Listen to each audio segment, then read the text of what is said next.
A'udzubillahi minasyaitonirrajim. Bismillahirrahmanirrahim. Alhamdulillahirabbil alamin. Nahmaduhu wa nasta'inu wa nastaghfiruh. Wa na'udzu billahi min syururi anfusina wa min sayyiati a'malina.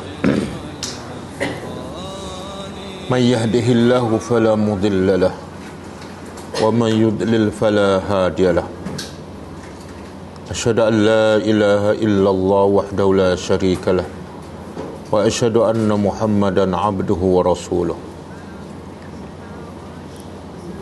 Subhanaka la ilma lana illa ma 'allamtana innaka antal alimul hakim. Allahumma 'allimna ma yanfa'una wanfa'na bima 'allamtana wa zidna ilma.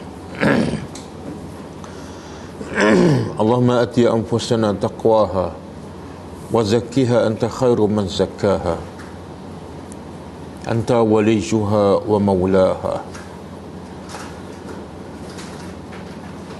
Rabbi yassir wa la tu'assir, Rabbi tammim bil khair, amma ba'du.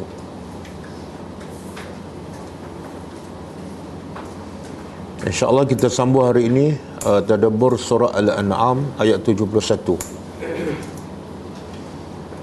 Sebelum tu kita tengok pengajaran ayat yang lepas. Saya rasa ayat 70 kan? A'udzubillahi minasyaitonirrajim. Wa zaril ladzina ittakhadhu dinahum la'iban wa lahwa wa gharratuhumul hayatud dunya wa zakkir bihi an tublasa nafsun bima kasabat laysa laha min dunillahi waliyyun wala syafi' wa in ta'dil kulla 'adlin la yu'khadh minha ulaika allazina ubsilu bima kasabu lahum syarabun min hamimin wa 'adzabun alim bima kanu yakfurun. Okay, pengajaran pengajaran ayat 70.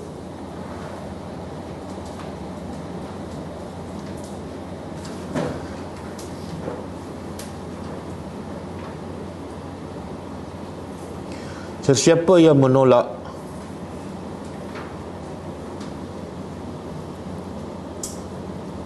agama Islam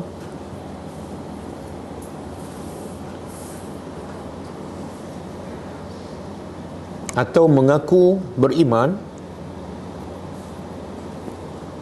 tetapi tidak beramal dengannya, dia adalah orang yang mempermainkan. Dia adalah orang yang mempermainkan agama.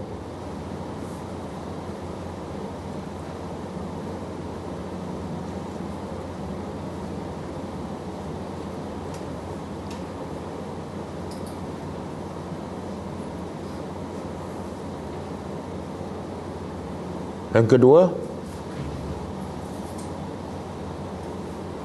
sesiapa yang mempermainkan agama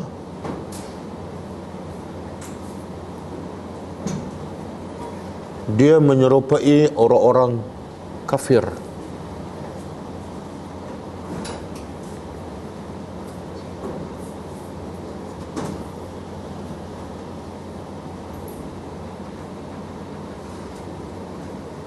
Yang ketiga,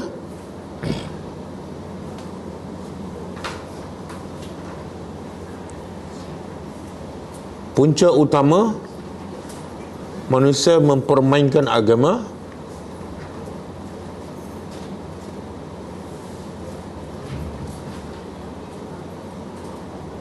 adalah tertipu dengan kehidupan dunia.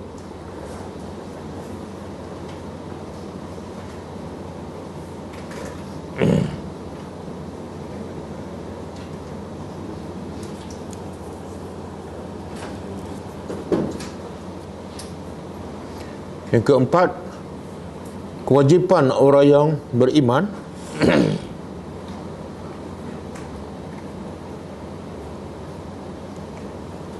sentiasa memperingatkan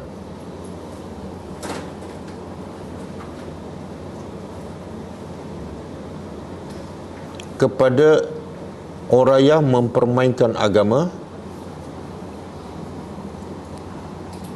dengan Al-Quran.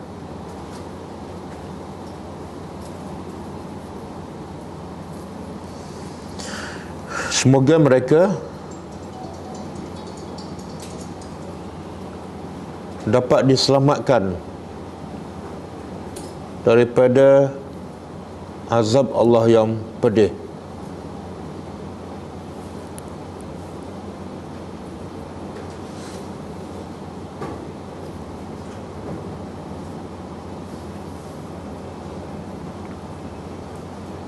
Yang kelima, sesiapa yang tidak beriman dan suka mempermainkan agama,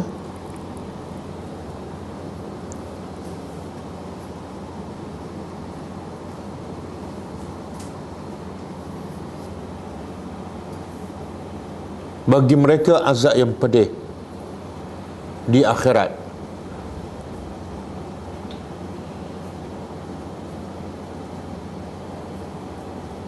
Dan tidak ada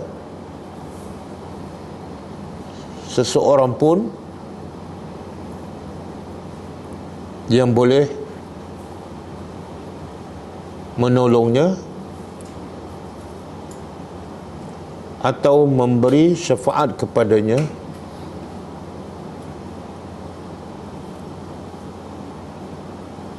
atau menyelamatkannya dari azab Allah.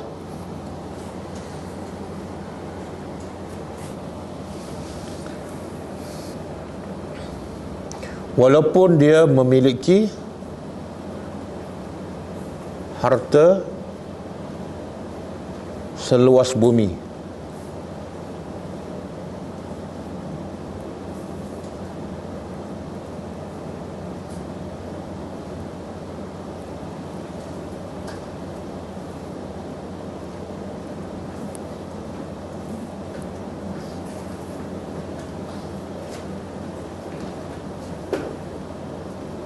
Yang ke-6, yang terakhir, antara bentuk azab yang pedih di akhirat ialah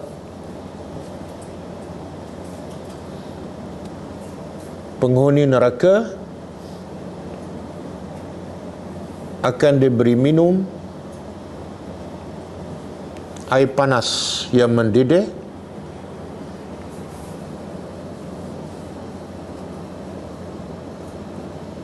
yang sebelum minum akan membakar hangus mukanya dan setelah minum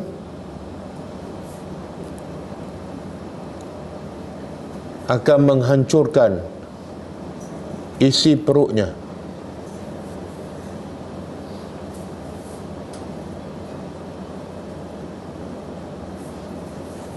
Okey, habis ya, kita sambung tadabbur ayat seterusnya.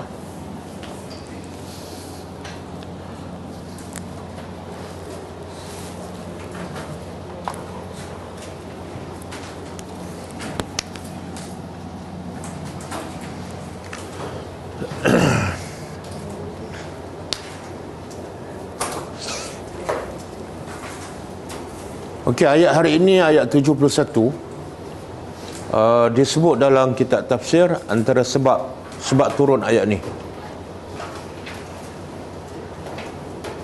iaitu bila Nabi kita sallallahu alaihi wasallam berdakwah mengajak orang musyrikin supaya sembah Allah. Maka orang musyrikin bukan setakat menentang dakwah Rasulullah, tapi mereka juga mengajak Nabi supaya menyembah berhala mereka. Dan diriwayatkan Abdurrahman bin Abu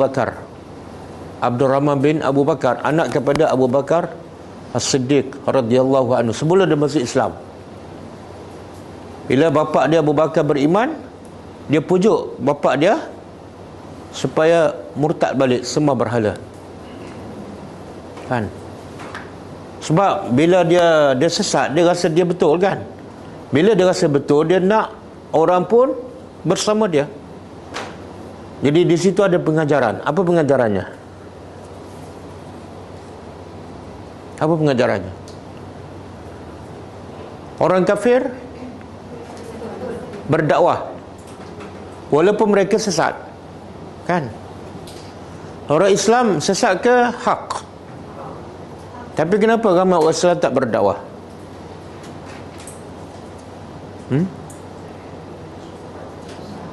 Sepatut yang di atas kebenaran lah dia berdakwah, kan? Sebab dia yakin dia betul, dia sepatut dia nak berkongsi apa yang baik itu kepada orang, sepatutnya lah. Yang sesat pula sepatut tak payahlah berdakwah sebab kamu sesat, tapi dah terbalik. Maknanya pengajarannya, kalau orang yang sesat yakin dia betul dan dia nak orang berkongsi apa yang dia rasa betul, maka kita yang memang betul-betul betul lagi patut kita berdakwah dan ada perasaan nak kongsikan kebaikan kita kepada orang, sepatutnya. Kalau tak ada perasaan tu, makna apa? Apa masalah kita? Kan? Tak ada keinginan nak kongsi. Tapi kalau berita-berita yang tak betul, yang mengharukkan, cepat je kita kongsikan. Kalau tak kongsi, buruk padanya, kan? Apa tu yang berantai tu, kan? Takut je terus kongsi walaupun salah. Itu cara kita berfikir salah, ha? Okey. Jadi sekarang ayat ni seolah nak menjawab, setelah orang kafir ajak kamu sembah berhala, apa patut kamu jawab kepada mereka? Auzubillahi minasyaitonirrajim. Qul, katakanlah. Allah perintah pada siapa ni? Pada Nabi Muhammad. Bila perintah pada Nabi, wajib tak? Wajib. Makna kalau Nabi tak sampaikan, berdosa. Dan Nabi sampai tak? Apa dalil Nabi sampaikan? Apa dalil ayat ini yang Allah perintah pada Nabi, Nabi telah sampaikan? Dalilnya sampai pada kita hari ini. Betul? Kalau Nabi tak sampai, tak ada lah ayat ni hari ini. Betul? Okey, qul, wahai Muhammad, anad'u, adakah? Ni huruf istifham. Ada belajar bahasa Arab, ha? Ada, kan? Huruf istifham. Apa makna istifham? Kau tak sampai lagi tajuk ni. Ulang sampai. Bila nak sampai? Dia harfu istifham.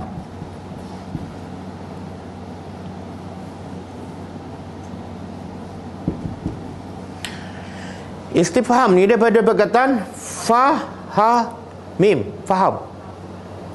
Dia bahasa Arab kalau ditambah, ini huruf asal dia, fahima, dah jadi bahasa Melayu pun.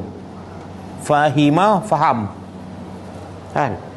Bahasa Arab kalau ditambah huruf alif, sin, ta, makna dia minta. Kalau faham, fahamlah. Kalau saya tambah alif, sin, ta, jadi istafhama, makna minta faham. Faham ke tak? Macam tercengang semua. Tak pernah dengar? Oh, tak pernah dengar.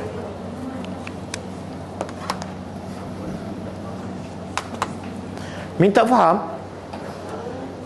Dia ni soalan. Bila orang bertanya, sebenarnya apa tujuan orang bertanya? Dia nak faham lah. Proses bertanya tu sebenarnya proses minta faham.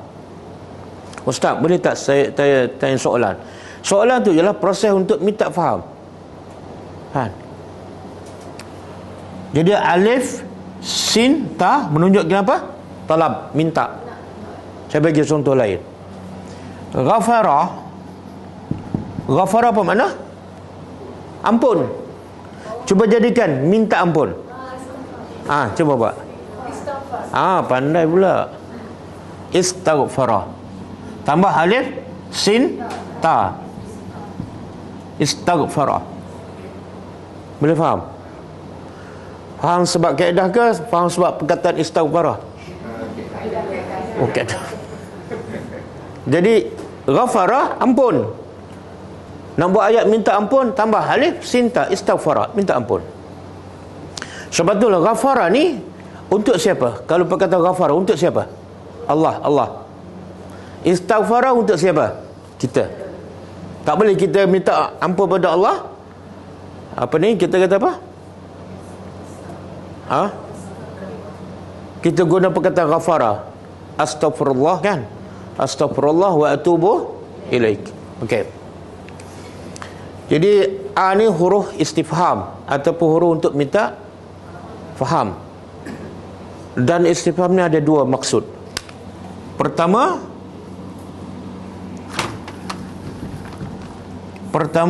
hakiki. Yang kedua majazi. Hakiki ni ialah betul-betul nak maklumat. Dah makan ke belum? Ada soalan tak? Ada kan? Itu soalan hakiki. Kita betul-betul nak tahu. Lawan dia majazi. Majazi apa dah? Bukan nak tahu, bukan nak maklumat, bukan nak faham, tapi kadang-kadang nak sindir. Kadang-kadang anak kita balik pukul 12 kan, kita tanya soalan. Pukul berapa sekarang? Kita nak jawapan ke nak apa tu? Sindir dia. Sindir dia. Anak kita pun jawab, pukul 12 mak. Anak kita tak faham soalan tu. Faham tak? Lepas tu anak kita makan kan, tambah-tambah kita kata, bila nak berhenti? Anak kita pun tak faham, sekejap lagi. Itu dia panggil soalan apa? Okey. Jadi sekarang soalan ni Allah yang bertanya. Logiknya bila Allah bertanya, Allah nak jawapan tak? Kenapa? Allah Maha mengetahui. Jadi biasa Allah bertanya, soalan tu adalah bentuk majazi. Nak apa? Nak menyindir, nak mencela, nak mengingkari. Cuba kita tadabbur. Ana doa, adakah patut? Soalan ni untuk mengingkari. Nad'u, kami apa? Nad'u daripada da'a yad'u, doa. Berdoa. Tapi di sini juga bermakna ibadat. Sebab dalam satu hadis Nabi kata, ad-doa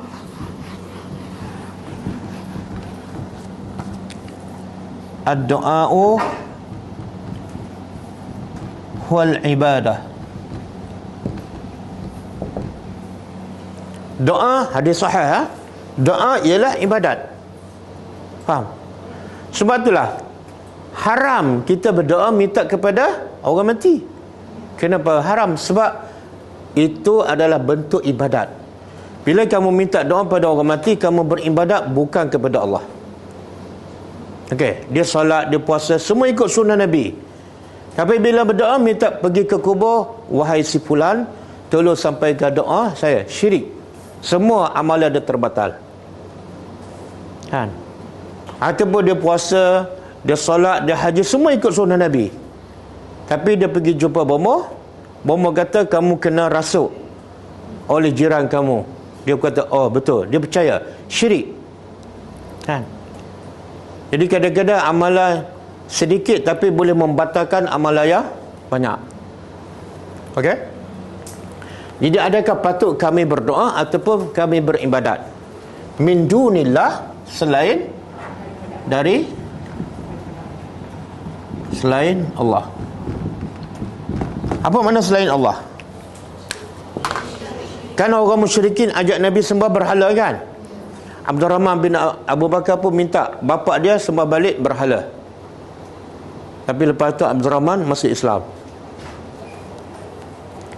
Jadi bila sebut selain daripada Allah, adakah terhad kepada berhala? Apa lagi?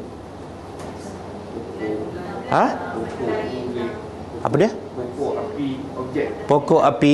Okey. Kita mungkin tak, ada tak dalam kehidupan kita, kita sembah selain daripada Allah?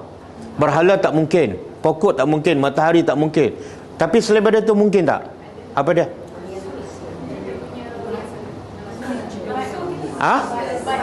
Ubat, vaksin, tak ada. Nafsu lah. Tengok, setiap hari kita ada tak ikut nafsu? Tapi bila saya tanya, dia fikir apa dah. Ada 30 tahun kita sembah nafsu. Betul? Bila makan, ikut sunnah ke ikut nafsu? Tengok lauk. Oh, tengok lauk. Kalau ikan kering, aku makan kena Allah.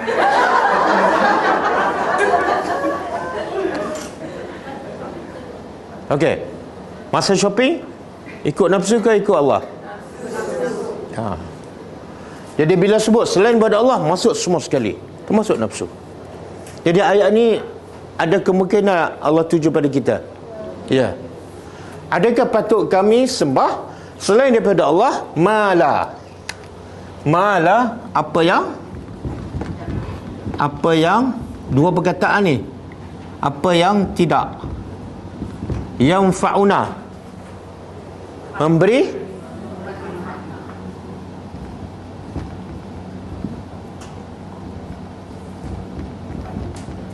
kepada kami. Kami ni siapa? Ni daripada awal lagi nad'un tu kami lah. Kami siapa? Tak, kan Allah beritahu pada Nabi ni, wahai Muhammad, katakanlah. Nad'u Nabi dan para sahabat lah. Yang paling asasnya Nabi dan para sahabat.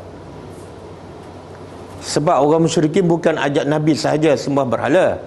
Orang musyrikin ajak semua para sahabat sembah balik berhala, murtad balik kan. Maka Nabi jawab, Allah perintah, jawab pada mereka, adakah patut kami sembah selain pada Allah? Kemudian Allah bagi sebab yang paling paling jelas dan paling menunjukkan kebodohan manusia yang sembah selain pada Allah. Adakah patut kami sembah apa yang tidak boleh memberi manfaat pada kami, wala yadurruna, dan tidak boleh memudaratkan kami. Satu, hujah yang paling logik bahawa selain pada Allah tak boleh sembah. Apa dia?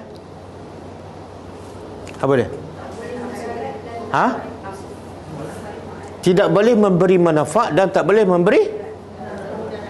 Bodoh tak kita sembah benda yang tak boleh memberi apa-apa kebaikan pada kita? Bodoh tak? Ada tak bodoh yang lebih bodoh daripada bodoh itu? Tak ada. Cuba fikir, Allah cipta dia, mana Allah hebat tak? Allah cipta bumi, langit, mana Allah hebat tak? Dia pun mengaku Allah cipta dia. Lepas tu dia tinggal Allah yang cipta dia, dia buat patung, dia sembah patung yang dia buat. Bodoh tak? Jadi patung dengan dia, siapa hebat? Patung dengan dia, siapa lebih hebat? Patut siapa sembah siapa? Betul tak? Patung kata, baik, terima kasih sebab kamu hebat, kamu cipta aku sembah kamu. Dia pun terkejut tak? Tengok hujah. Kita nak berdakwah, logik semua. Bila kita nak sembah sesuatu, mestilah beri kebaikan. Kalau tak beri kebaikan, bodohlah. Sembah buat apa? Betul tak? Kita kalau nak minta kerja, kita minta kerja syarikat yang boleh memberi faedah dan juga boleh memberi mudarat. Kalau kita tak pergi kerja ke, dia boleh buang kerja kan? Ada tak pernah kita pergi minta kerja satu syarikat yang bankrupt, yang tak boleh bagi apa-apa, tapi kita bekerja juga? Ada? Kalau ada orang pergi, anak kita pergi minta kerja yang bankrupt, kita kata apa pada anak kita? Bodoh. Tapi masa anak kita tak solat, dia sembah siapa? Kita kata tak anak kita bodoh masa tu? Kenapa tak nampak? Kan sama, kan same. Anak kita minta kerja syarikat yang bankrupt, yang tak boleh memberi faedah, kita kata bodohlah kamu ni. Bapa hantar mengaji sampai universiti, tak boleh berfikir ke? Tapi bila anak kita sembah nafsu, tak solat, kita tak kata pula anak kita, kamu ni kenapa bodoh? Kenapa tak sembah Tuhan yang sangat hebat, yang boleh memberi manfaat pada kita? Tak cakap macam tu. Dan kita tak rasa pun anak kita bodoh bila tak ikut perintah Allah. Boleh faham? Kita sebagai ibu bapa, kita yang melahirkan dia, kita membesarkan dia kan, kita bagi makan, kita jaga keselamatan dia. Tiba-tiba anak kita tak dengar cakap kita dan dengar cakap bapa jiran. Bapa jiran. Kita kata apa pada anak kita? Kita pula jenis orang buat maksiat lah. Kita kata apa pada anak kita? Kita biarkan apa ataupun kita marah? Okey, marah kita apa alasan? Apa alasan untuk kita marah pada anak kita yang dengar cakap mak bapak jiran? Ha? Tak hormat ke dia? Aku yang melahirkan kamu pernah mengandung separuh mati, beranak nak mati kan? Membesarkan kamu habis yuran, habis umur. Tiba-tiba kamu dengar cakap bapak jiran yang tak bagi apa-apa. Kita masa tu tak solat kan?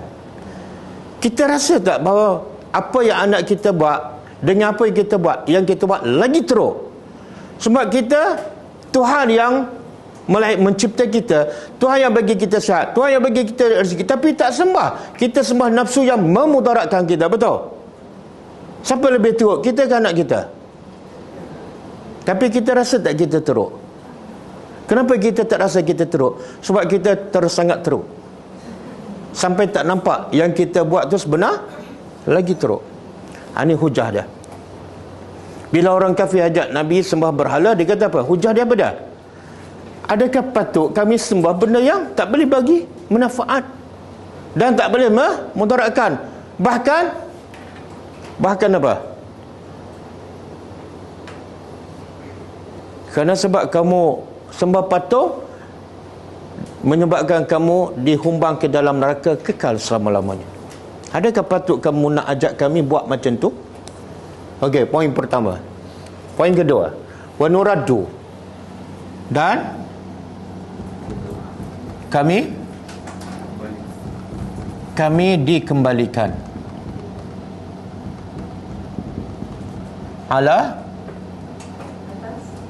ke atas aqabina apa dia? Aqab dalam masyarakat ni Tumi. Ini bahasa kiasan, iaitu tumit kat belakang kan. Jadi aqabina mana kami patah balik ke belakang. Poin kedua, kami tak patut sembah berhala pada. Poin kedua, iaitu bila kami sembah berhala, kami patah balik ke tempat yang asalnya memang buruk, tak masuk akal. Contohlah, dulu kami sihat, kamu nak kami sakit kembali, masuk akal tak?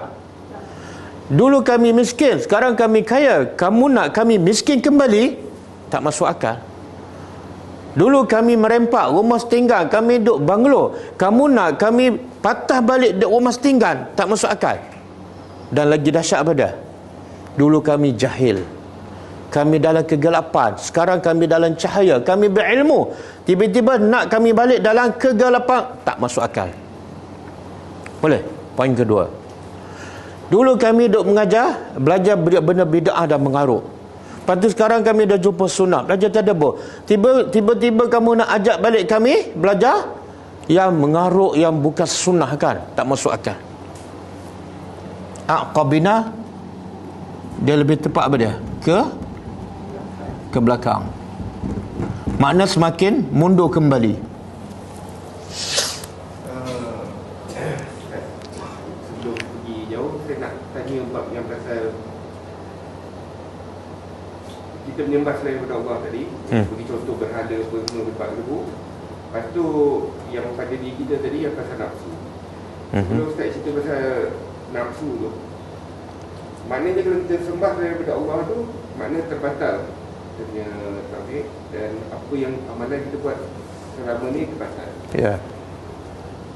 Ustaz dia cakap sama macam kalau kita sembah nafsu. Adakah terbatal juga amalan kita semua? Okey, dia sembah nafsu, tengok setakat mana tu. Sebenarnya penggunaan istilah menyembah nafsu tu macam agak buat saya Okey, macam ni. Dia buat saya Dia macam ni, kalau kita sembah nafsu sampai tahap mensyirikkan Allah, terbatal. Sebenarnya yang dia sembah berhala tu sebenarnya ada unsur sembah nafsu tak? Siapa yang suruh mereka sembah berhala? Nafsu lah. Kan? Contoh, kita solat, itu sembah Allah lah. Tapi ada orang pujuk kita pergi jumpa bomoh dan kita percaya. Masa tu ada hadis melarang kan? Tapi kita ikut juga. Masa tu kita sembah siapa? Nafsu kan? Okey, terbatal tak iman? Tengok, kita percaya tak cakap bomoh? Kalau percaya, terbatal. Kalau percaya, bomoh cakap apa, kita kata, ni tak betul ni, bercanggah dengan Islam. Tak terbatal. Okey. Masa pergi kenduri kan, kita ambil makanan banyak. Ikut apa tu? Terbatal tak iman? Tak. Itu masuk bab dosa membazir kan? Dia bukan membatalkan iman. Dia makan habis. Tapi kalau dia ambil makanan masa kenduri, kemudian dalam hati dia kata apa? Aku kalau tak makan ni boleh mati, terbatal iman. Sebab saya cuba nak memahamkan bila Ustaz cakap menyembah nafsu tadi. Kalau kata botol ni kan, dia jelas sebagai kita telah mensyirikkan Allah kan. Maknanya yang pasal nafsu tadi tu, selagi mana kita tidak mensyirikkan Allah lah. Ya. Okey. Ba'da is, setelah is apa dah? Ketika mana hadanallah, Allah telah memberi petunjuk. Faham tak? Kenapa Allah suruh Nabi sebut ni? Kalau kamu ajak kami sembah berhala, seolah kami patah balik ke belakang setelah Allah bagi hidayah. Mana apa dia? Maknanya kalau kami pergi ke depan dalam keadaan bukan sebab dapat hidayah, kebetulan, okey lagi. Tapi terang-terang Allah dah tunjukkan kami jalan hidayah, tiba-tiba kami nak patah balik, tak masuk akal. Kan? Okey. Sekarang zaman kita teknologi canggih kan. Saya tak tahu sempat tak zaman-zaman dulu. Telefon dulu macam mana? Telefon dulu. Angkat elok kan? Ada pakai wayar kan? Sekarang duduk kat mana-mana dah boleh cakap tak? Okey, sekarang saya sebagai PM, saya kata saya nak batalkan semua handphone yang canggih-canggih, kita nak balik zaman dululah, pakai telefon yang pusing pakai wayar tu. Setuju tak? Setuju? Orang kata apa pada saya? Oh, semua sepakat kata saya gila kan? Yang tu pun orang kata saya gila. Ini daripada kesesatan, dah dapat hidayah, dah menuju jalan ke syurga, tiba-tiba dia suruh patah balik, sesat kembali dan menuju ke neraka. Berapa kali gila? Tegur pada gila. Boleh faham? Okey, kemudian Allah bagi contoh. Ada satu doa yang kita menggambarkan sifat orang beriman, iaitu bila beriman sangat takut. Takut apa? Takut kita tergelincir dan sesat setelah kita beriman. Maka kita pun baca doa ni. Apa doa tu? Kuat sikit. Rabbana la tuzigh qulubana ba'da iz hadaitana. Itu sikap orang beriman. Wahai Tuhan kami, jangan la tuzigh, jangan selewengkan kami setelah Engkau bagi hidayat. Doa tu sangat penting. Sebab apa? Iman tu turun naik kan, dan hati manusia sentiasa berbolak-balik. Ada tak orang dah beriman tapi murtad? Ada tak orang dah belajar agama, dah belajar sunnah, tapi lepas tu patah balik belajar bid'ah? Ada. Jadi selalu baca doa tu. Surah apa tu? Ali Imran ayat. Tak apalah, tak ingat ayat tak apa, ingat doa je. Okey, kemudian Allah bagi contoh macam mana tu orang yang dah dapat hidayat tapi sesat. Ka seperti. Ka dalam masyarakat satu perkataan, kaf. Satu perkataan. Makna dia seperti. Ada satu surah pendek yang ada kaf, yang makna dia seperti. Cuba bagi surah lazim je. Saya rasa semua apa? Ka seperti.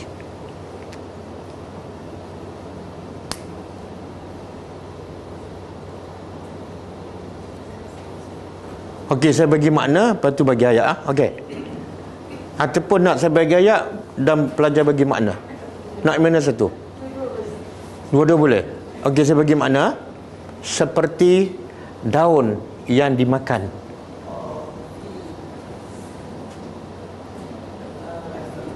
Tak boleh juga.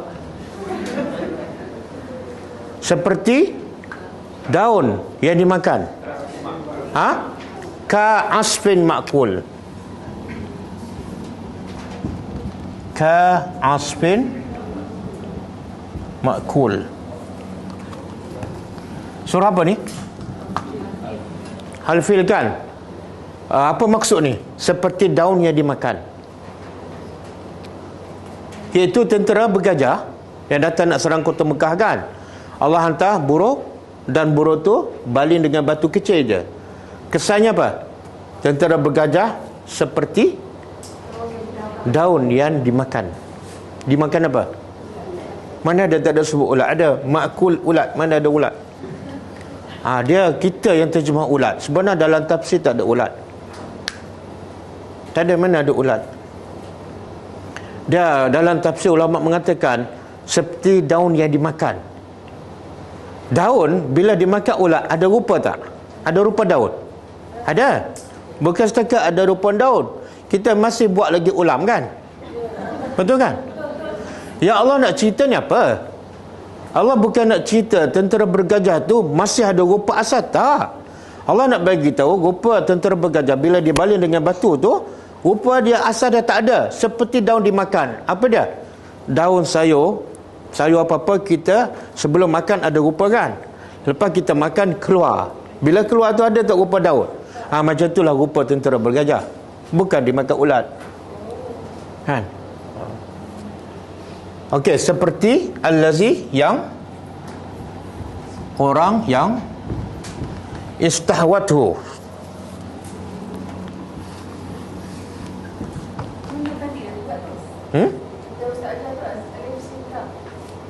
Betul. Cepat menangkap. Ni kelebihan apa ni? Tak. Boleh merosakkan akidah. Bukan kelebihan ustaz kan? Bukan. Okey. Asal dia apa dia? Huruf hawa.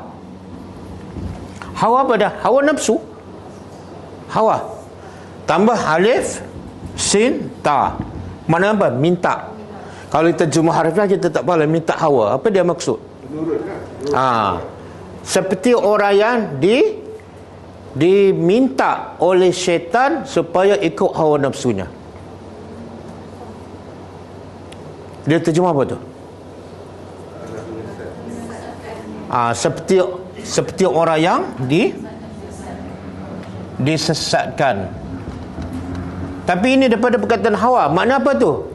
Makna siapa ikut hawa nafsu, confirm sesat. Siapa ikut hawa nafsu, sesat. Hawa lawan apa? Hawa lawan dia huda. Hawa lawan dia huda. Kalau tak ikut huda petunjuk, ikut hawa nafsu. Kalau ikut hawa nafsu, dia tolak huda. Okey. Seperti orang yang disesatkannya oleh syaitan. Fil ardi, di bumi.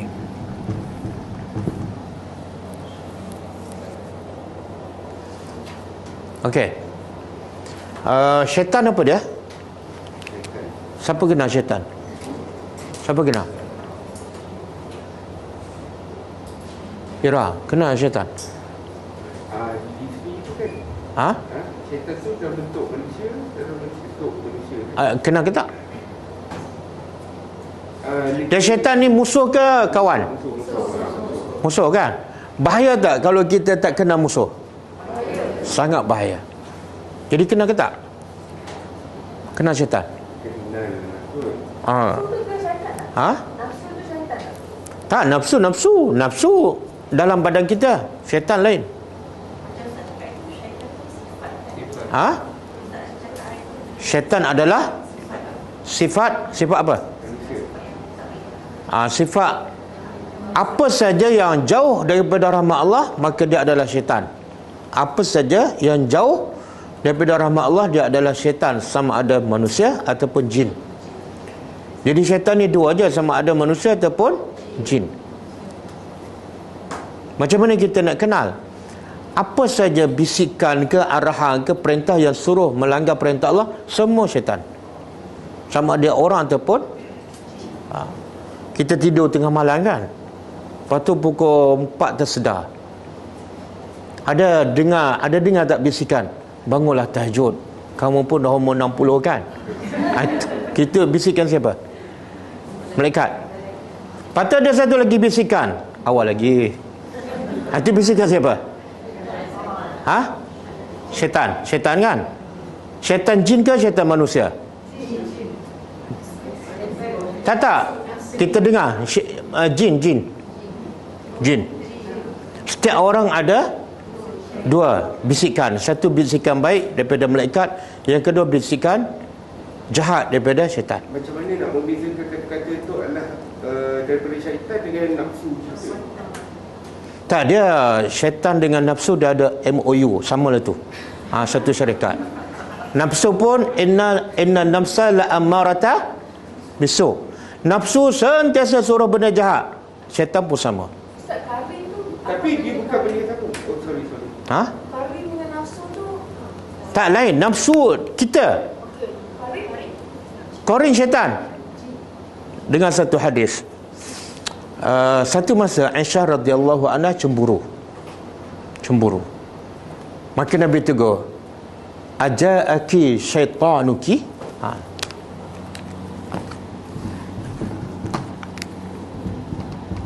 Aja'aki syaitanuki.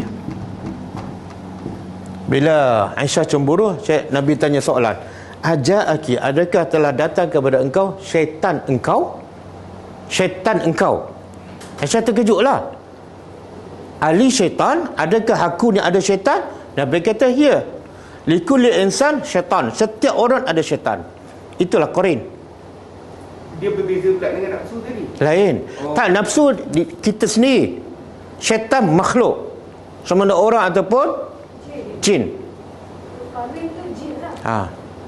Nafsu ni contoh nafsu nak makan kan, itu nafsu kita lah. Kemudian syaitan pun hasut, tambah lagi. Berapa? Okay. Nafsu nak tengok perempuan kan, itu nafsu kita. Lepas tu syaitan pula hasut. Lepas ni taubatlah kan, umur pun muda lagi, Allah Maha Pengampun kan. Okey. Jadi aja'aki syaitanuki, syaitan kau dah datang ke? Aisyah kata, aku ada syaitan ke? Ya. Bahkan Nabi kata, likulli insan syaitan, setiap orang ada syaitan. Aisyah tanya lagi, wa anta, kamu pun ada? Ya. Aku Rasulullah pun ada syaitan. Cuma beza syaitan Rasulullah apa dia? Ada dua pendapat. Kecuali Nabi kata an aslama, dia telah Islam. Islam tu ada dua maksud. Pertama, syaitan yang sepatut menghasut aku telah masuk Islam. Yang kedua maksud dia, aku telah selamat daripada godaan syaitan ni. Bukan masuk Islam, aku telah selamat. Okey? Saya ada baca kata bila kita lahir, ada kita dilahirkan dengan dua malaikat dengan satu syaitan.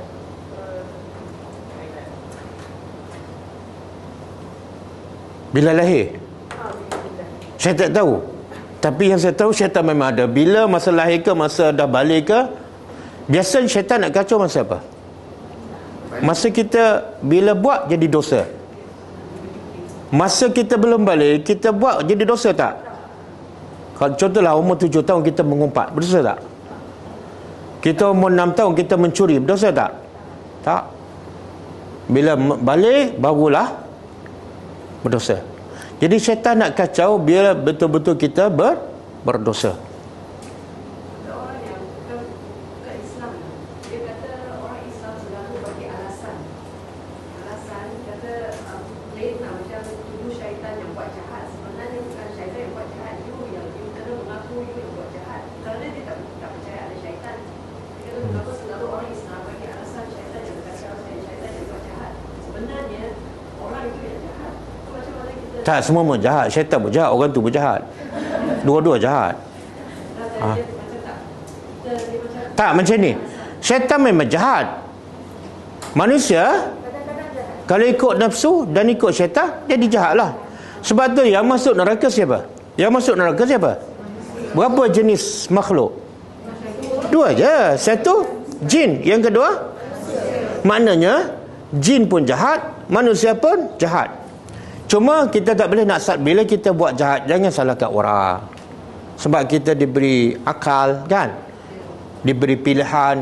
Jadi kalau kita buat jahat, itu pilihan kita. Jangan salahkan syaitan. Ha? Ada. Kalau jin tak ada nafsu, macam mana dia boleh masuk Islam? Macam mana dia boleh hasut orang? Itu daripada nafsu lah. Okey? Jadi syaitan, Nabi kata apa? Setiap orang ada syaitan. Jadi setiap kita ada syaitan. Dalam kalangan ni ada syaitan tak? Adalah. Jadi Ira bawa tak syaitan tu? Bawa. Cuma tak nak jadi best friend. Jadi kalau kita bangun malam pukul 4.30, ada bisikan, awal lagi. Siapa tu? Syaitan. Syaitan daripada apa? Tak, syaitan dua je, jin dengan manusia. Jin kan? Lepas tu bila pukul 5 kita pula nak bangun, suami pula kata awal lagi. Itu syaitan kan? Tapi syaitan daripada apa? Manusia. Cakap abang dah menjadi syaitan. Boleh faham? Boleh faham ha? Jadi syaitan boleh jadi jin, boleh jadi manusia. Okey, seperti syaitan yang menghasut ataupun menjadikan manusia ikut hawa nafsu. Hairan ada tak bahasa Melayu? Heran. Apa makna dia? Saya heran lah. Bingung. Sebenarnya asal daripada perkataan Arab. Dalam Quran ada hairan. Cuma dia baca lain kan? Tak, ini bacaan betul. Yang salahnya heran. Itu salah bacaan tu. Hairan. Dalam bahasa Arab ni, dalam ayat ni dia panggil hal, dalam keadaan kebingungan, bingung. Dalam keadaan bingung.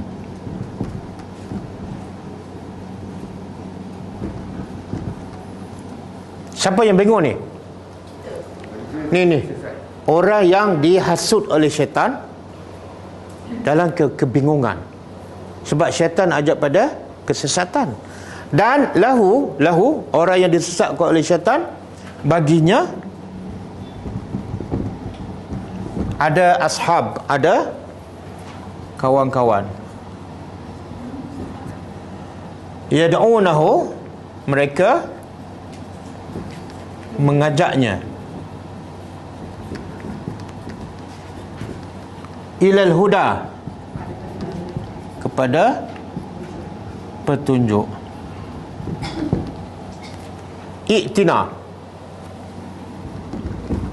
pada ikutlah kami. Siapa cakap ni?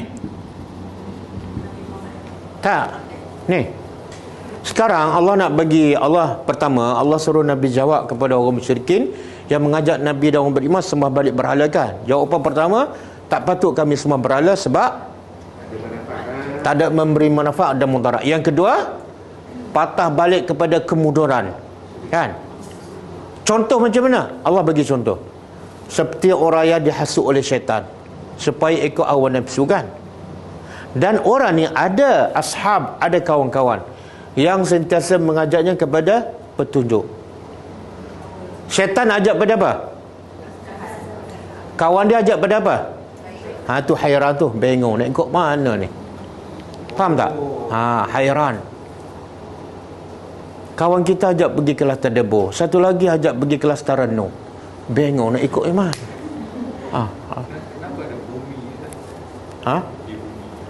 Ini sebagai penegasan lah. Sebab manusia di mana tinggalnya? Bumi. Syaitan di mana tinggalnya? Sebagai penegasan, tempat syaitan nak kacau manusia di bumi lah.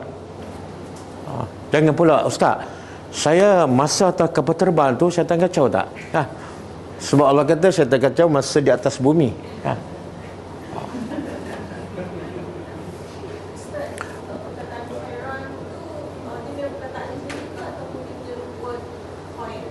Tak, daripada hara yahuru hairan, itu kata terbit masdar. Hara bingung. Saya tertarik dengan yang Ustaz bagi contoh tadi. Kepada dua contoh kebaikan tadi tu. Kita hairan juga, kita bingung juga. Aku nak ikut mana tu. Jadi sambung sikit lagi Ustaz. Kalau macam ni jelas lah, satu yang batil, satu yang hak, kita tahulah secara akal. Okey, sekarang ada dua yang ajakan ada dua ajakan. Satu ajakan syaitan. Syaitan memang sentiasa mengajak kepada kejahatan. Yang kedua, kawan-kawan kita yang baiklah mengajak kepada kebaikan. Jadi soalannya, kita ni ikut yang mana? Atau bergantung pada kekuatan iman dan ilmu kita. Sebab itulah syaitan akan hasut dan akan berjaya menghasut orang. Bila tu? Bila? Cuba buka surah Al-Hijru.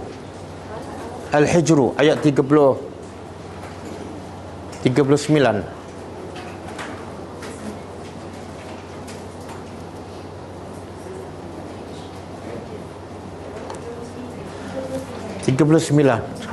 Cuba baca. Iblis berkata, okey. Qala Rabbi bima aghwai tani la uzayyinanna lahum fil ardi wala ughwiyannahum ajma'in. Okey, 39, 40. Illa al-mukhlasin.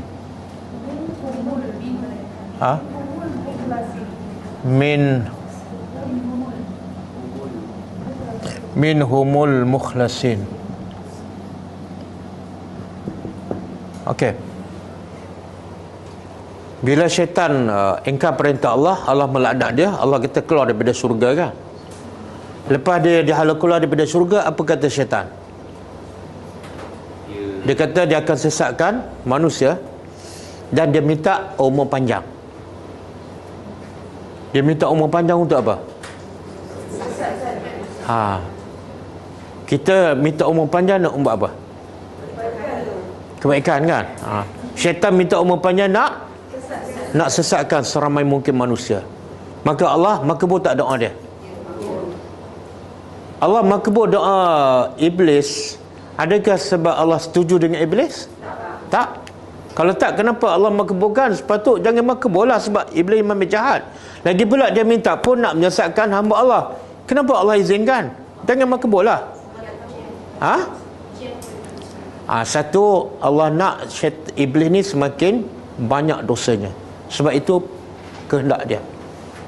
Dia panggil apa? Istidraj. Iblis pun ada istidraj. Ada. Supaya mereka tu semakin banyak dosa dan semakin jauh daripada hidayat. Yang kedua, sebagai ujian kepada manusia. Okey. Lepas tu iblis bersumpah. Ini dia sumpah. Dia kata apa? Qala, iblis berkata, Rabbi, wahai. Tengok, iblis mengaku tak Allah tu Tuhan dia. Rabbi. Sebab itulah ada orang kata iblis dengan Firaun mana lebih jahat? Kenapa? Sebab Firaun mengaku Tuhan. Firaun mengaku Tuhan, Iblis tak mengaku Tuhan. Iblis mengaku Allah adalah Tuhan. Tengok. Bahkan bila dia minta, Iblis bila dia minta pada siapa? Allah. Rabbi, wahai Tuhanku, bima aghwaytani, dengan sebab engkau telah sesatkan aku. Ini perangai Iblis. Apa perangai Iblis? Dia yang pilih sesat, tapi dia salahkan Tuhan. Kita biasa tak? Bila kita buat salah, kita salahkan orang. Ni sebab kamulah aku jadi macam ni. Kan? Orang macam ni, dia ikut sipunya siapa? Siapa yang suka menyalahkan orang, dia adalah konco-konco Iblis. Jangan salahkan orang. Okey.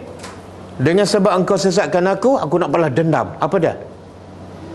La uzayyinanna lahum. Aku akan hiaskan bagi manusia fil ardi. Hiaskan apa? Apa maksud hiaskan? Nampak jahat tu cantik. Bila hias, benda tu cantik ke tak? Tak. Bila kita hiaskan, benda tu cantik ke tak? Tak cantik lah tu, sebab tu nak dihiaskan.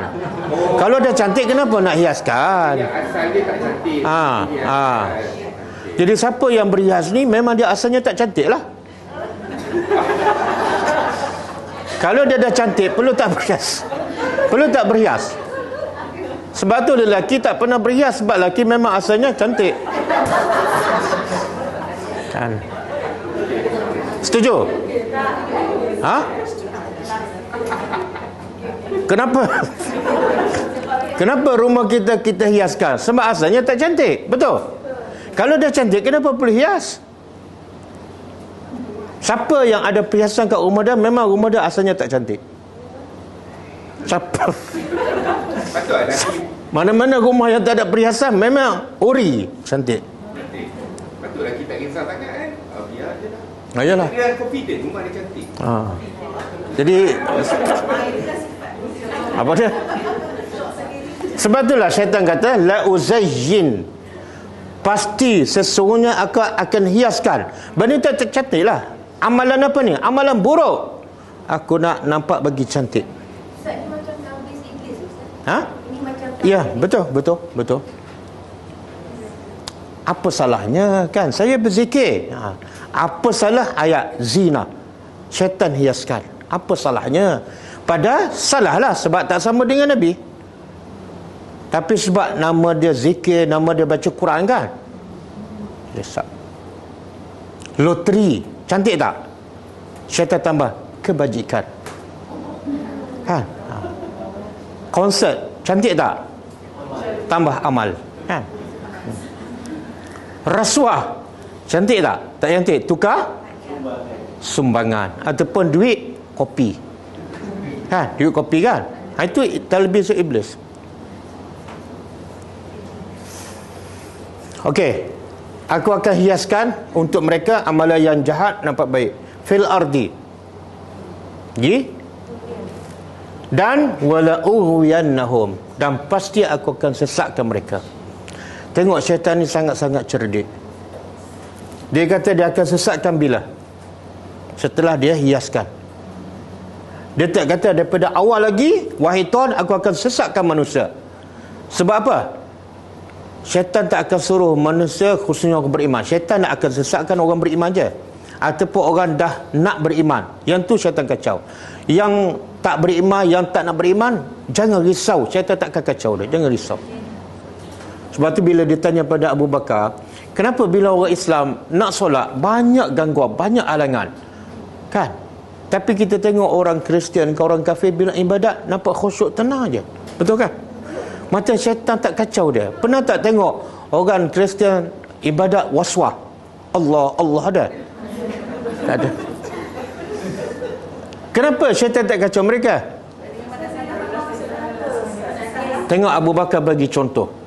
Dia kata satu rumah penuh dengan harta, satu rumah kosong. Pencuri masuk rumah mana? Rumah yang tak ada harta, pencuri tak kacau. Jadi orang kafir tak ada nilai langsung, syaitan tak kacau. Yang syaitan nak kacau, kita orang Islam. Jadi kalau kita ada gangguan syaitan, itu petanda kita Bukan lagi Islam lah. Jangan cepat syok sendiri ya. Sebab tu syaitan tak akan suruh orang Islam pergi berzina. Orang Islam tak akan berzina. Syaitan tak akan suruh orang Islam pergi semua berhala. Tak. Strategi dia apa dia? Hiaskan dulu. Hiaskan dulu.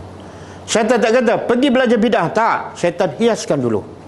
Step kedua, baru aku akan sesatkan dengan amalan yang tak baik dan dihiaskan. Okey. Masa nak beli baju kan, beli membazir, dua line membazirkan, tak bagus kan, syaitan hiaskan. Lepas ni infaklah pada orang kan.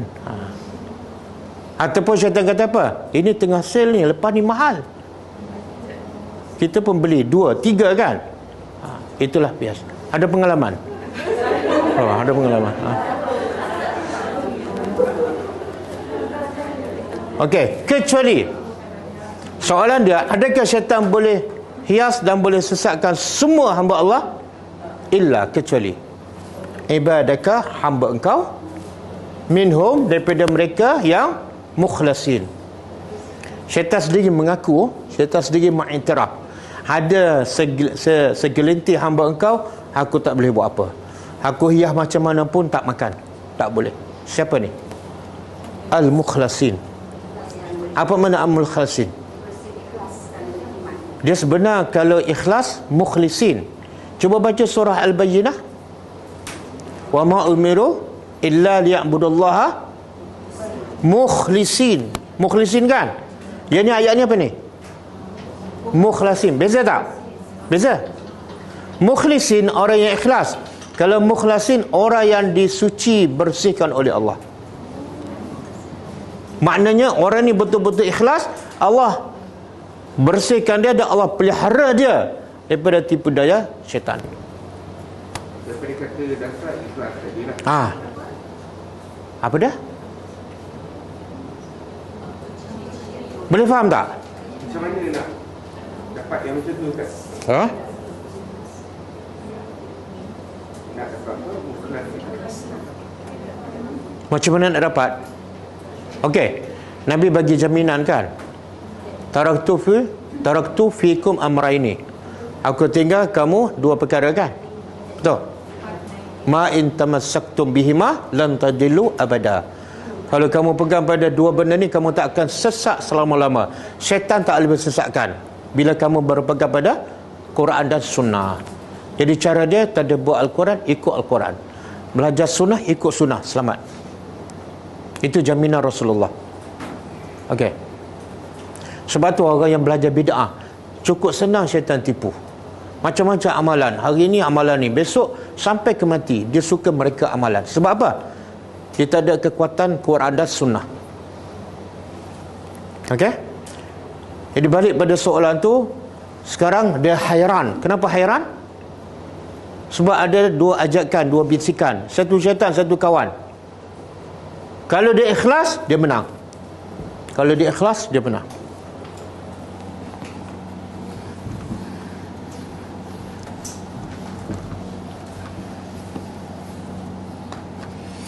Kita pernah dengar tak, biasa orang yang beribadat, kemudian syaitan kacau, hantar perempuan, dia berzina, lepas tu dapat anak, lepas tu dia bunuh perempuan tu kan.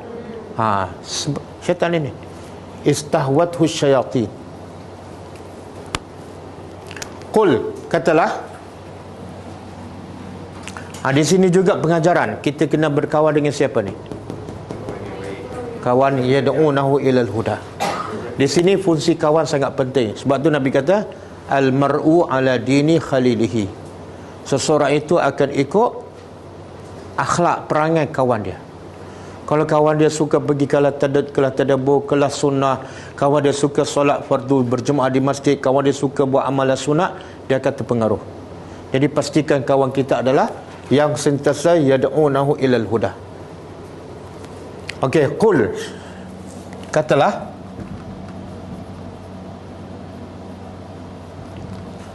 Katakanlah wahai Muhammad, inna, sesungguhnya hudallah, petunjuk Allah, huwal huda, Itulah dalam masyarakat kalau sebut huwa kat tengah ni makna hanya ia sahaja huda, petunjuk. Apa maksud ni? Apa maksud? Syaitan ajak kamu ikut hawa nafsu, kan? Kawan-kawan ikut ajak kepada huda, petunjuk. Nak ikut yang mana? Ikut yang Allah, yang Allah tunjuk.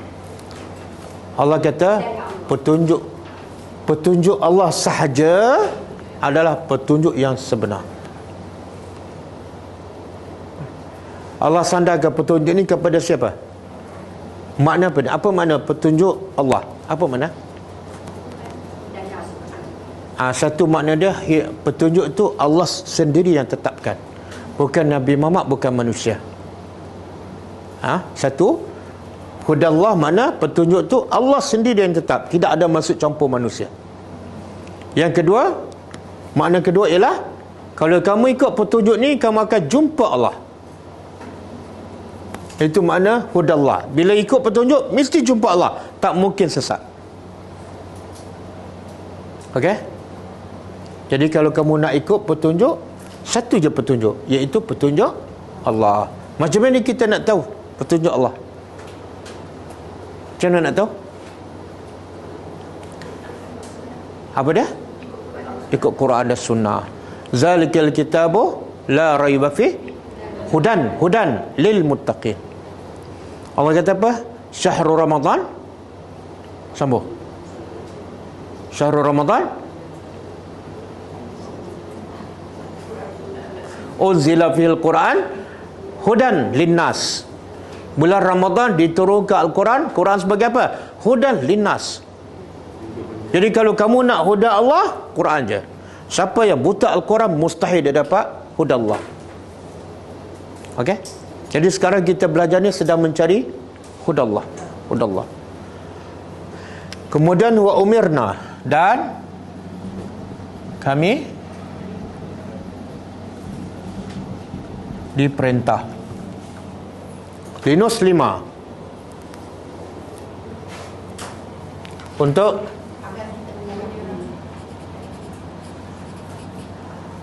kami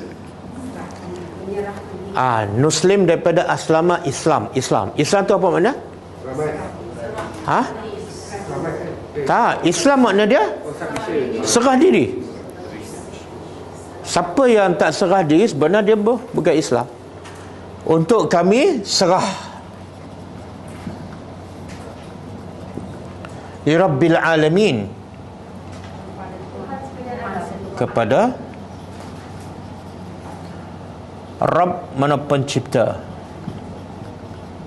Alamin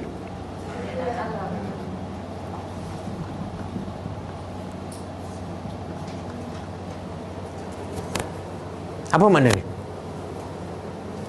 Allah kata, wahai Muhammad, begitu mereka. Kalau betul nak petunjuk, ada satu je, tidak ada dua, tidak ada tiga. Petunjuk Allah. Kemudian Allah kata apa? Begitu juga pada mereka, kami hanya diperintah. Siapa yang perintah?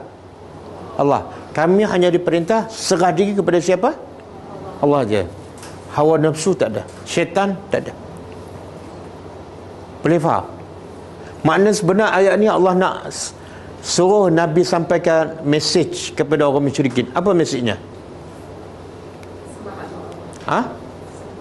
Pertama, Allah nak bagi kepada orang musyrikin, jangan buat kerja sia-sia. Tak mungkin orang yang dah beriman patah balik murtad, mustahil. Jadi nak bagi tahu supaya orang kafir ni cukup-cukuplah, jangan buat kerja sia-sia. Sebab tu orang Islam bila masuk Islam dia tak akan murtad kalau masuk betul-betul. Yang murtad ni masuk main-main. Lepas tu tak ada dalam sejarah Islam sahabat Nabi murtad, kecuali ada seorang yang murtad. Seorang murtad masuk balik Islam, seorang murtad mati. Dua orang je. Seorang masuk balik Islam, seorang mati. Seorang tu je lah. Yang tu tak ada khilaf ke? Yang tu tak ada khilaf. Tak ada.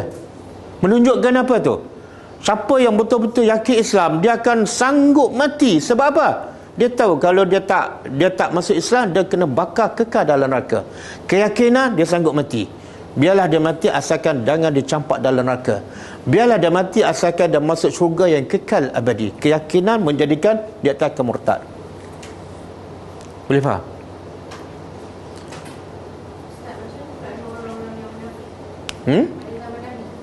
Orang munafik sebenarnya dia murtad ke, dia kafir ke, dia Islam? Dia kafir, dia bukan Islam. Makna munafik ialah dia sembunyikan kekafiran, dia kafir. Dia ada menzahirkan Islam. Jadi dia tak timbul lah orang munafik murtad. Orang munafik tak masuk Islam pun. Sebab itulah bila masuk neraka, neraka paling bawah. Dan sebab tu hukum dalam Islam, orang kafir dengan orang yang murtad, yang mana hukuman lebih berat? Antara orang kafir dengan orang murtad, yang mana hukuman dalam Islam lebih berat? Apa dia hukumannya? Bunuh. Man yartadda an diri faqtuluh. Siapa murtad, bunuh. Kenapa kena bunuh? Ni. Sebab dia dah tahu dah, dia sembah Tuhan yang sangat banyak memberi manfaat dan Tuhan yang boleh mengelakkan mudarat. Dan dia dah tempat yang terbaik, tiba-tiba dia patah balik kepada benda yang orang macam ni akal dia lagi teruk dan dia boleh mempengaruhi orang lain. Bunuh. Jumpa orang kafir jangan bunuh, jumpa orang murtad bunuh. Jadi mana lebih baik, murtad ke kafir? Dua-dua tak baik lah. Dua-dua tak baik lah. Faham soalan dulu lah. Okey. Cuba buka surah Al-Baqarah ayat 131. Cuma mempunyai ciri-ciri munafik tu tak menjadikan orang Islam tu munafik nanti lah Ustaz kan? Tak, dia orang munafik zaman Nabi dia betul-betul kafir. Sebab tu masuk neraka kekal. Orang Islam dalam hati dia beriman pada Allah. Cuma ada sifat munafik. Bila bercakap bohong, bila berjanji tak tepat, bila dia beri amanah khianat, itu sifat munafik. Kalau dosa banyak dia masuk neraka, lepas tu keluar balik. Okey apa? Masuk dulu keluar balik. Okey. Surah Al-Baqarah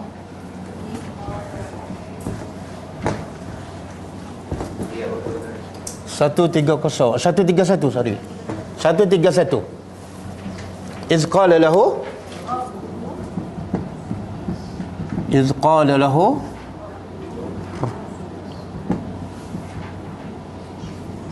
Rabbuhu aslim. Qala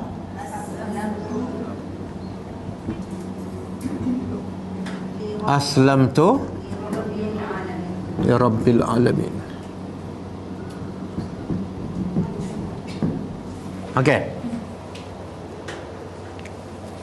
Cuba terjemah is. Tak is. Ingatlah ketika mana Allah suruh, siapa ingat ni? Tak. Allah suruh Nabi Muhammad dan kita semua. Ingatlah. Ingat apa? Kisah Ibrahim. Mana kalau Allah suruh Nabi ingat kisah Ibrahim, mana kisah Ibrahim sangat penting. Banyak pengajaran. Apa dia? Ketika mana telah berkata Tuhan Ibrahim kepada Ibrahim. Apa kata Tuhan kepada Nabi Ibrahim? Aslim. Aslim pada? Serah diri. Serah diri. Apa makna serah diri? Surrender. Apa makna surrender? Saya nak tanya, kita ni betul-betul tak serah diri kepada Allah? Kita antara polis suruh kita surrender, suruh apa pun dengan Allah suruh, yang mana kita ikut betul-betul?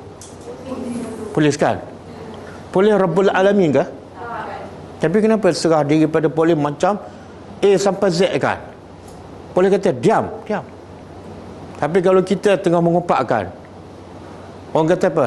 Berhenti sikit lagi. Tapi dengan polis tak berani jawab kan? Tengah kita cakap, polis kata diam. Baik. Cakap tak polis? Sikit lagi. Cakap tak. Dengan Tuhan senang je. Sikit ini last kan. Siri mengumpat yang terakhir ha? Okey, Allah perintah pada siapa ni? Seorang Nabi, serah diri kamu. Kalau Nabi pun kena serah diri, kita maka apa jawab Ibrahim? Qal aslamtu, aku telah serah diri. Tapi tak cukup dengan jawapan aku serah diri, Nabi Ibrahim tambah. Apa dia? Li Rabbil Alamin. Sebenarnya ini penambahan ni. Li Rabbil Alamin. Allah suruh serah diri.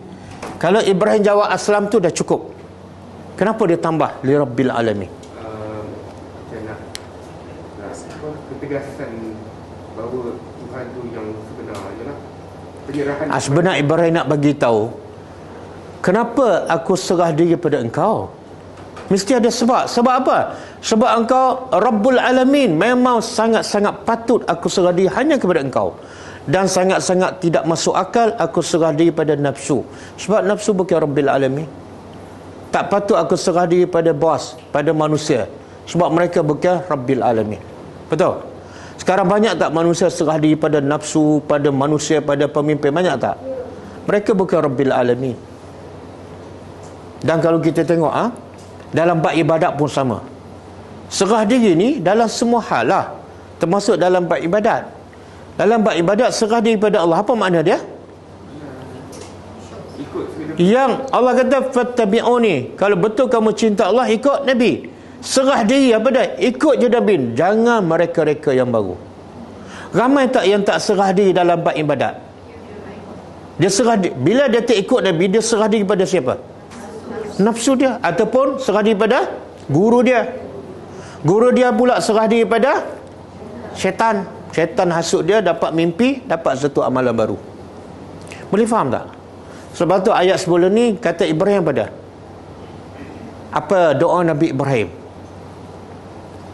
Wa arina manasikana wa tub alaina. Muka surah ayat sama, ayat atas ada Rabbana wa ba'ats fihim rasulan minhu 129 kan? Ada wa arina manasikana. Ada. Apa makna dia? Wahai Tuhan kami. Okey, lagi? Dari kalangan mereka sendiri yang akan membacakan kepada mereka ayat-ayat-Mu. Okey, lagi? Mengajarkan kitab dan hikmah kepada mereka dan menyucikan mereka. Okey. Sungguh Engkaulah yang Maha Perkasa, Maha Bijaksana. Mana ada wa arina manasikana? 128 Ustaz. 128. Okey, baca terjemahan. Baca terjemahan.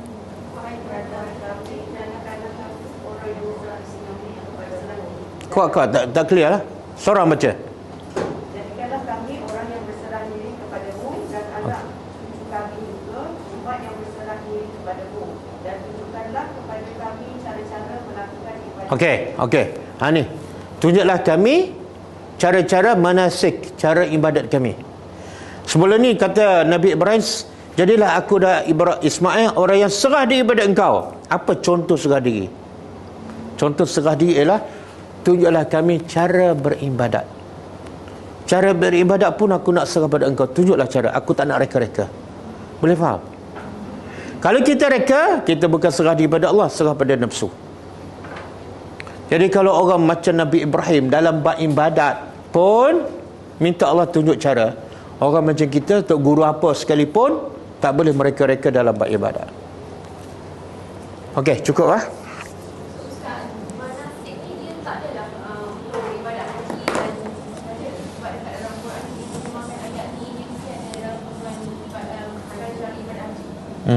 Dia manasik daripada perkataan apa? Nusuk. Kita pernah baca tak nusuk? Dalam apa-apa ibadat lah. Nusuk. Tak pernah? Nusuki? Nusuki pernah? Cuba baca. Inna salati wa nusuki wa mahyaya wa mamati lillahi. Okey, terjemah. Inna salati, sesungguhnya solatku, wa nusuki. Kenapa diam? Ni doa iftitah kan? sesungguhnya solatku wa nusuki. Kau tak baca doa iftitah ni? Baca. Oh, terus lompat wa mahyaya. Tak, nusuki ibadat. Nusuk tu ibadat. Manasiki daripada perkataan nusuk. Jadi solatku ibadat khusus, nusuki ibadatku keseluruhannya. Wa mahyaya, dan kehidupanku, wa mamati, dan semua untuk banyak tu orang berdusta di hadapan Allah ketika solat. Dia kata hidupku matiku ibadat semua, tapi dia mereka ibadat. Okey, boleh Ada soalan?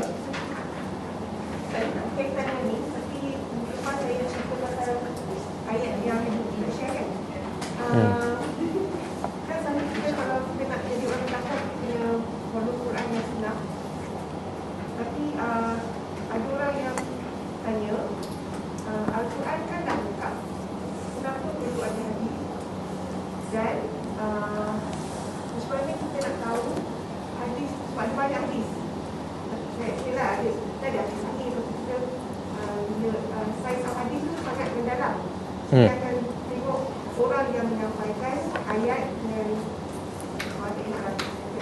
jadi sebenarnya experience. Macam mana kita nak convince orang yang kalau nak jadi orang takwa bukan saja follow Quran, dia kena juga follow hadis. Sebab contohnya macam solat memang ada dalam Quran, tapi cara kita nak solat tu adalah diterangkan dalam hadis. Dan adakah hadis tu daripada wahyu juga ataupun Rasulullah SAW? Dah habis soalan? Okey, cuba buka surah An-Nahl ayat 44.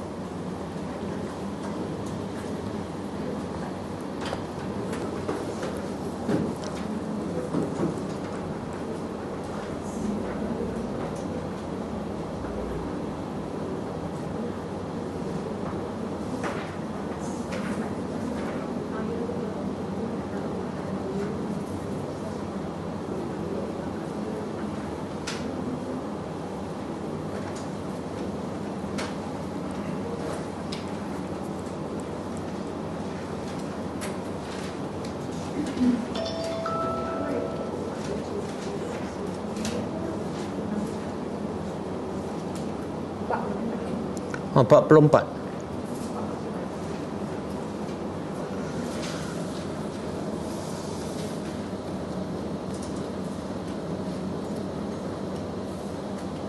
Okey, cuba tengok. Bil bayyinati wa zuburi. Dengan keterangan dan zubur. Lepas tu wa anzalna. Dan kami telah turunkan kepada engkau. Engkau tu siapa? Nabi Muhammad SAW. Az-Zikra. Apa makna zikra? Quran lah. Salah satu nama Quran zikra. Tengok Allah guna, Allah sebut zikra, Allah tak sebut Al-Quran. Mesti ada mesej Allah nak beritahu. Allah nak beritahu fungsi Al-Quran ialah pemberi peringatan. Mana kalau kamu baca tak faham, tak adalah fungsi Al-Quran. Dok betul tajwid, mana ada peringatan. Jadi kami turun pada engkau zikra Quran untuk apa? Litubayyina linnas, supaya kerja engkau pada, supaya engkau terangkan kepada manusia manuzila, apa yang diturun kepada mereka.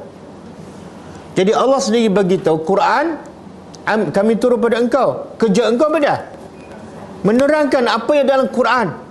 Sebab apa? Kalau Quran dah lengkap, perlu tak Allah beritahu pada Rasul engkau menjelaskan apa yang dalam Quran? Kalau Quran dah lengkap, perlu tak? Jadi kerja Nabi menjelaskan apa yang diturun pada Nabi, iaitu Al-Quran. Siapa yang lantik Nabi untuk menjelaskan Al-Quran? Siapa? Allah. Kan? Jadi tanpa Nabi, Quran tak akan jelas. Dalilnya ayat ni. Dan ada tak ayat Allah kata man yuti'ir rasul faqad ata Allah. Siapa taat pada Rasul, sebenarnya dia telah taat pada Allah. Makna Allah nak ikatkan, tak mungkin kamu taat pada Allah melainkan kamu taat pada, itu dalil yang lagi jelas. Jadi wajib ikut Nabi, wajib taat. Kalau tak kamu kepada Allah tak sempurna. Siapa cakap? Allah sendiri cakap, bukan Nabi cakap. Kalau kita bersandarkan kepada ayat yang Ustaz baca tadi tu, macam mana kedudukan tidak orang yang tolak atau anti hadis yang hanya pegang? Dia sebenar anti hadis. Tak tepat tu. Yang tepat ialah anti hadis dan Quran. Orang tolak hadis benar dia tolak Quran. Sebab yang suruh ikut Nabi siapa? Quran. Bila kamu tolak hadis, kamu tolak Al-Quran. Quran suruh ikut hadis. Fattabi'uni. Apa makna fattabi'uni? Qul in kuntum tuhibbunallah fattabi'uni. Wahai Muhammad, beritahu pada manusia yang mendakwa dia beriman pada Allah, yang mendakwa dia beriman dengan Quran saja, beritahu dia apa dah? Beritahu mereka, ikut aku. Siapa aku? Nabi. Jadi kalau dia tolak hadis, sebenarnya dia juga anti Al-Quran. Okey.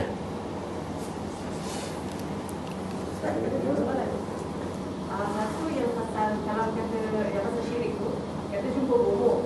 Mula-mula kita macam percayalah kat dia. Tapi lepas-lepas dia kata dah berubat tu, tak ada apa perubahan yang kita rasa. Lepas tu kita, alah dia ni tipulah. Lepas tu kita bertaubat, terima. Terima. Allah kata innallah, apa dia? Innallah, sambung. Tak disambung. Innallaha la yaghfiru an yushraka bihi wa yaghfiru ma duna zalika. Sesungguhnya Allah tidak akan mengampun dosa syirik, dan Allah mengampun semua dosa selain daripada syirik kalau tak bertobat. Satu lagi ayat, innallaha yaghfiru ya ibadiyallazina asrafu ala anfusihim la taqnatu min rahmatillah innallaha yaghfiru dzunuba jami'a. Wahai hamba-hambaku yang melampau ni makna masuklah buat dosa syirik. La taqnatu min rahmatillah. Jangan sekali-kali kamu berputus asa daripada rahmat Allah. Kenapa? Innallaha yaghfiru dzunuba jami'a. Allah mengampun semua dosa termasuk syirik. Dan ada satu hadis, at-taibu minaz zambi kaman la zambalahu. Sesiapa yang bertobat seolah dia tidak ada apa-apa dosa.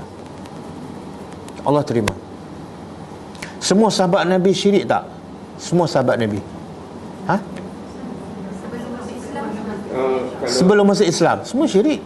Tapi bila mereka bertobat jadi manusia yang terbaik dulu, kini dan selama-lamanya.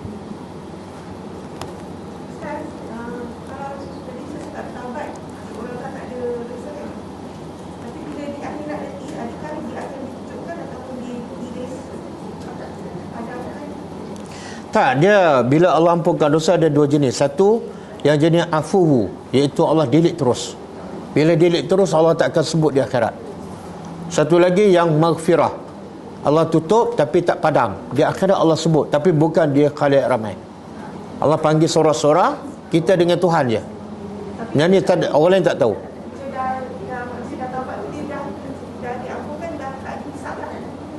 Tak ada hisap. Tak ada. Macam tak ada dosa lah. Tapi dipanggil juga? Panggil. Itu lebih kepada confession ke macam mana? Tak, dia kalau doa yang Allah ampun tapi Allah tak padam, Allah panggil sebab apa? Sebab sebenarnya Allah nak bagi tu rahmatnya Allah. Dosa kamu sekian, kita pun mengaku dosa kamu sekian. Dan setelah semua dosa yang Allah sebut dan kita mengaku dan kita pun yakin masuk neraka, lepas tu Allah kata apa? Semua dosa yang aku sebut ni dan kamu dah mengaku, aku ampunkan. Sebagaimana masa kat dunia aku tutup, tak siapa tahu, masuk syurga. Jadi tengah-tengah kita rasa kita akan masuk neraka, tiba-tiba Allah kata ampun. Rasa nikmat tak? Itu pun nikmat. Jadi tidak akan ditayangkan lah? Tak.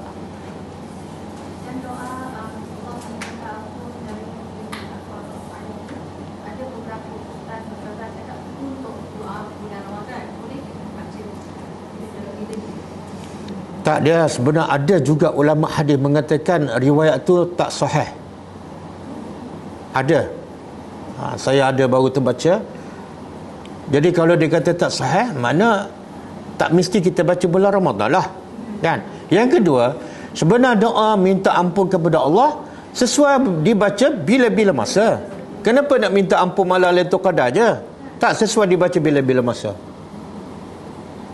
Jangan memandai-mandai hak kamu lah. Paling terbaik bila kita buat dosa tu minta ampun. Paling baik. Bukan paling baik, wajib. Wajib. Pukul 5 buat dosa, pukul berapa kena bertaubat? 5 1 minit tu. Bukan 5 pagi besok. Ustaz dia kata kalau perempuan yang tengah haid boleh baca Quran. Ada yang kata tak boleh. So yang mana satu yang betul? Boleh ke tak boleh? Macam kalau kita dalam haid kan, ada yang saya tengok kata tak boleh langsung baca. Ada yang kata boleh baca. So yang mana? Okey. Dia pasal perempuan yang dalam haid, hukum baca Quran, ulama beza pendapat lah. Pendapat pertama, tak boleh langsung. Sentuh tak boleh, baca pun tak boleh. Pendapat kedua, sentuh tak boleh, baca boleh. Boleh baca, tapi tak boleh sentuh. Jadi kalau baca di handphone tak ada masalah, sebab ini bukan Quran, ini handphone kan. Dan pendapat mana yang paling kuat? Saya pilih pendapat yang boleh baca dan tak boleh sentuh. Walaupun ada tafsir. Walaupun Quran Tak kira ada tafsir ke tak ada ke, saya pilih pendapat wanita haid boleh baca tapi tak boleh sentuh. Dalilnya, dalil hadis sahih bila Aisyah pergi Mekah bersama Nabi. Aisyah ketika itu unsurkan, Aisyah menangis. Jadi Nabi nak pujuk Aisyah. Dia kata, kamu boleh buat apa saja yang dilakukan oleh orang yang melakukan haji kecuali tawaf. Tawaf dan solat. Jadi ulama mengatakan, baca Quran Nabi sebut tak? Kalau baca Quran tak boleh dan haram bagi wanita haid, pasti Nabi kata kamu boleh buat semua kecuali salat, tawaf dan baca Quran. Boleh faham? Benda yang, dan satu lagi kaedah, kalau benda tu perlu dijelaskan ketika itu, Nabi akan jelas ketika itu. Nabi tak akan tanggung minggu depan. Boleh faham? Cuba bayangkan kita duduk tempat Aisyah, Nabi kata boleh buat semua kecuali solat dan tawaf. Kita baca tak Quran? Bacalah, sebab Nabi tak sebut. boleh lah pegang yang terjemahan yang tak ada masalah lah kalau begitu kan. Haid ke tak? Ini isu haid ni.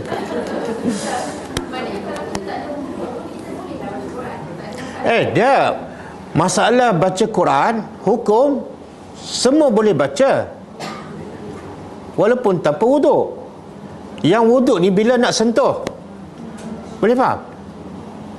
Masa kita sebelum tidur, kita baca tak 3 kul? Ada wuduk tak? Setiap kali tahu pun. Tak boleh. Ayat yang kita hafalkan, surah Baqarah kita hafal, kita tak ada wuduk, nak baca daripada ingatan kita boleh, tak salah. Ulama sepakat kalau tanpa wuduk boleh baca, cuma tak boleh sentuh je. Tak ada masalah. Handphone kira Quran ke tak lah kan? Kalau handphone kita baca dari Quran, baca dari Bukan itu mushaf, bukan mushaf tu. Itu handphone. tak boleh sentuh. Dari Quran. Sebab bila kita tutup ada tak? Tak ada dah. Maknanya kalau saya terpaksa masuk toilet dalam keadaan saya ada Quran ni, boleh Letak kat luar. Quran letak kat luar. kat luar. Kalau potensi hilang lah tentu. InsyaAllah tak ada orang nak curi Quran. Dia tak tahu pun ingat ada laptop. Mungkin dia boleh menjadi sebab diinsaf lah kot.